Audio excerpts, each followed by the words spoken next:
Sir வணக்கம். வணக்கம். என் பையனுக்கு பொண்ணு பார்க்க வந்திருக்கேன். அப்படியா சார்? 2029 வரைக்கும் பொண்ணு இல்லை சார். Very demand. நீங்க ரொம்ப லேட்டா வந்திருக்கீங்க சார். என் பையன் டபுள் டிகிரி முடிச்சிருக்கான், யூனிவர்சிட்டிலேயே ஃபர்ஸ்ட் வந்திருக்கான் சார். பார்க்க வெள்ளைய அரவிந்த் சாமி மாதிரி இருப்பான் சார். ஏங்க உங்க பையன் கலெக்டரே படிச்சாலும் கல்யாணத்துக்கு பொண்ணு கிடையாது. ஏங்க பொண்ணு ரொம்ப டிமாண்டுங்க சார். பாருங்க சார், இப்பெல்லாம் பேரண்ட்ஸ்லாம் பையன் மெட்ரிகுலேஷன் படிக்கும் போதே மேட்ரிமோனியில வந்து புக் பண்றாங்க. 8வது படிக்கும் போது 8 இடத்துல விசாரிச்சு கல்யாணத்துக்கு ஏற்பாடு பண்றாங்க. லேட்டா வந்துட்டு ரொம்ப சவுண்ட் வரீங்க சார். பாருங்க சார். சார் இந்த கார்னர்ல ஒரு பொண்ணு பாக்குறேன். உங்க லக்கு. கார்னர்ல வருஷான்னு ஒரு பொண்ணு இருக்கு சார். வருஷா. ஆனா அது எக்ஸ்பெக்டேஷன் இருக்கும் பெருசா. பாத்துக்கலாம் சார். வலசர வாக்கத்துல வருஷாக்கு வீடு வைக்கணும். தாலி கட்டின கையோட அப்பா அம்மாவை தூக்கி ஓம்புல வைக்கணும். பையனை பெத்தவங்கள ஓம்புல வைப்பீங்களா? என்னங்க நியாயம் இது? இப்ப நீங்க எதுக்கு கோவப்படுறீங்க? ஹலோ, ஏதோ பொண்ணு பெத்தவர் மாதிரி பண்றீங்க. நீங்க பையனை பெத்தவர் தானே, கொஞ்சம் பொறுமையா பேசுங்க. இதுக்கே கோவப்பட்டா எப்படி? வருஷாவுடைய 3வது கண்டிஷன் பையனுக்கு. சார் நீங்க கவலையே பட வேணாம். பையனுக்கு பிபி இல்ல, சுகர் இல்ல, குடி இல்ல, ஏன் சிகரெட் பழக்கம் கூட இல்ல. சார் அது எல்லாம் இருக்கலாம், சூடு சொன்ன மட்டும் இருக்கக்கூடாது.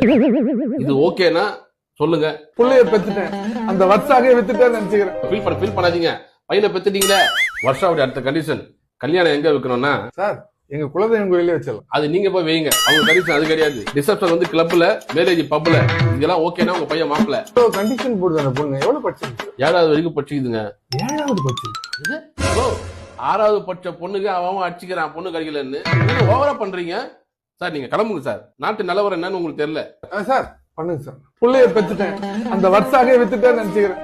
புக் பண்ணுங்க சார். சரி. சார் புக் மை லைஃப்ல நீங்க கேட்ட மாதிரி கார்னர்ல இருக்க பொண்ணு நேம் வர்ஷா. ஓகேவா? பண்ணுங்க. புக் பண்ணிடுவா. பண்ணிடுங்க. கேன்சலேஷன் அப்புறம் கிடையாது. இல்ல பரவாயில்ல. ஐயோ என்ன சார்? சார் அந்த பொண்ணு புக்குடு சார்.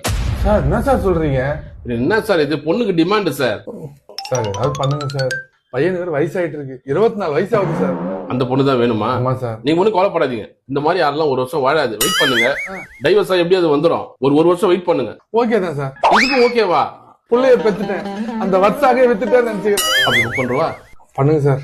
ஐயோ இப்ப என்ன சார்? சார் டைவர்ஸுக்கும் 8 பேர் வெயிட்டிங்ல இருக்காங்க சார்.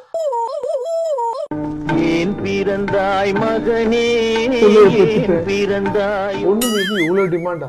பொண்ணை பெற்றவங்களே கல்யாண வயசுல வந்து பொண்ணு கேட்டா மாப்பிள்ளைக்கு சம்பளம் கம்மின்றீங்க. சம்பளம் ஜாஸ்தியான பிறகு வந்து கேட்டா மாப்பிள்ளைக்கு வயசு ஜாஸ்தி ஆயிடுச்சுன்றீங்க. ரெண்டும் ஓகேனா தலையில முடி இல்லைன்றீங்க. உங்களால முடியலங்க. எல்லாரும் எதிர்பார்க்கறதை நான் செய்ய மாட்டேன்.